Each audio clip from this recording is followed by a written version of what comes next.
Catherine, the Princess of Wales, continues to captivate the nation with a quiet strength that feels all the more powerful because it is so understated. In a world that often demands noise and constant attention, she has chosen a different path. At a time when many would have understandably stepped back permanently from the glare of public life, Catherine has instead reminded Britain and the world that resilience can be graceful, dignified, and deeply human. This resilience was formally recognized in a very specific cultural way just recently. On Thursday, December 11th, British Vogue unveiled its highly anticipated list, the 50 Best Dressed Brits of 2025. Now, usually, lists like these are reserved for the avant-garde, the shock factor celebrities, or the momentary it girls of the season. And indeed, according to Vogue, the list included fashion icons, creatives, and cultural tastemakers celebrated for their flair. But among them, one name stood out with particular resonance: the Princess of Wales. Vogue described her not just as a style icon, but as the eternal influencer of Britain. It is a title that feels both timely and earned. When you look at the names she has placed alongside, heavyweights of the industry like Alexa Chung, Sienna Miller, Kate Moss, Naomi Campbell, and Victoria Beckham, you realize the magnitude of her position. These are women whose entire careers are synonymous with trend-setting. They define what is cool. Yet, Catherine's influence operates on a different plane altogether. She isn't chasing trends. She is anchoring an institution. Her wardrobe is never about spectacle for its own sake. You will rarely see the princess in an outfit designed solely to shock the paparazzi. Instead, her fashion reflects intention, respect, and a profound understanding of symbolism. Over the years, she has mastered a rare balance, embracing modern silhouettes that make her feel accessible and current, while remaining firmly anchored in the timeless elegance required of a future queen. In 2025, however, that balance has evolved into something even more compelling. It has become a visual language of strength, continuity, and quiet confidence. Vogue's recognition highlights how Catherine has elevated royal fashion beyond mere clothing, transforming it into a genuine form of soft power.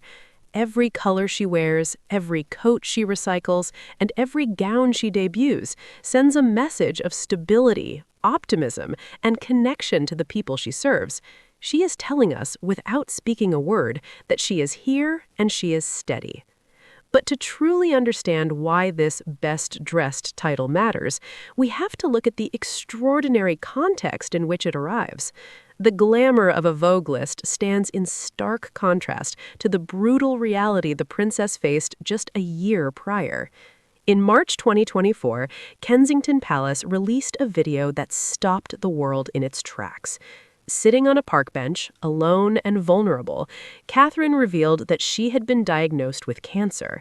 The specific type was undisclosed, but the impact was universal. The announcement sent shockwaves across Britain and beyond. It was a stark reminder that illness does not discriminate based on title or privilege. Soon after, she began preventative chemotherapy, stepping away from public duties to focus entirely on treatment and recovery. For much of 2024, the princess remained largely out of sight. For a woman who is usually the most photographed person in the world, her absence was loud. Yet, she was never out of mind. Public concern was matched by an incredible outpouring of affection, with messages of support flooding in from every corner of the globe. The public missed her, not just her glamour, but the sense of calm she brings to the royal family. Then came the turning point. In January 2025, the world let out a collective breath of relief. Catherine shared the news we had all been waiting for. Her cancer was in remission. She announced she was cautiously returning to royal duties while continuing to prioritize her health. Her words during this announcement were simple, honest, and deeply moving. She said, quote, "It is a relief to now be in remission, and I remain focused on recovery. As anyone who has experienced a cancer diagnosis will know, it takes time to adjust to a new normal. I am, however, looking forward to a fulfilling year ahead. There is much to look forward to. Thank you to everyone for your continued support. There was no drama in her statement. There was no grand declaration of victory, just gratitude, realism, and hope. These are the qualities that have come to define her public image in this new era. This is why Catherine's Vogue recognition is not merely about fashion. If it were just about clothes, it would be superficial. Instead, it is about visibility during vulnerability. It is about redefining what influence looks like in an era increasingly hungry for authenticity. At a time when health struggles often force public figures into total silence, or conversely, into oversharing for content, Catherine's presence has offered a middle ground of reassurance. She has shown that recovery is not linear. She has shown that strength does not need to shout, and she has proven that influence can be wielded gently yet profoundly. Her achievement resonates even more deeply when we consider the wider context facing the royal family. It wasn't just Catherine fighting a battle. Just 1 month before Catherine's diagnosis was announced, King Charles revealed that he too had been diagnosed with cancer in February 2024.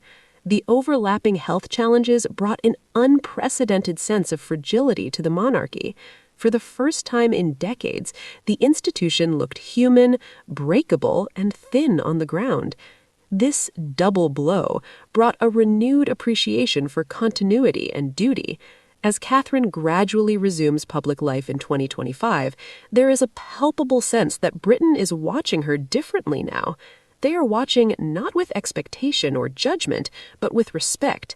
Every engagement she attends feels like a small victory. Her Vogue accolade feels less like a celebration of luxury brands and more like a recognition of composure, endurance, and relevance. When she steps out now, whether she is wearing a high street blazer or a bespoke gown, she carries the weight of the last 2 years with her.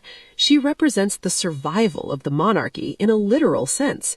In 2025, the Princess of Wales is not simply well-dressed, she is present, she is persevering, she is quietly reminding the world that even in the face of illness, grace can endure and shine brighter than ever. She has proven that being an influencer isn't about selling a lifestyle, it's about modeling how to walk through the fire and come out the other side with your head held high. As we move further into this year, we can expect to see more of this evolved Catherine, a woman who knows her worth, understands her impact, and dresses not just for the cameras, but for history. If you enjoyed this story and want to follow the princess's journey as she redefines her role, don't forget to like this video and share your thoughts in the comments below. How do you feel about her return to public life? Stay tuned to our channel for more royal updates that go beyond the headlines.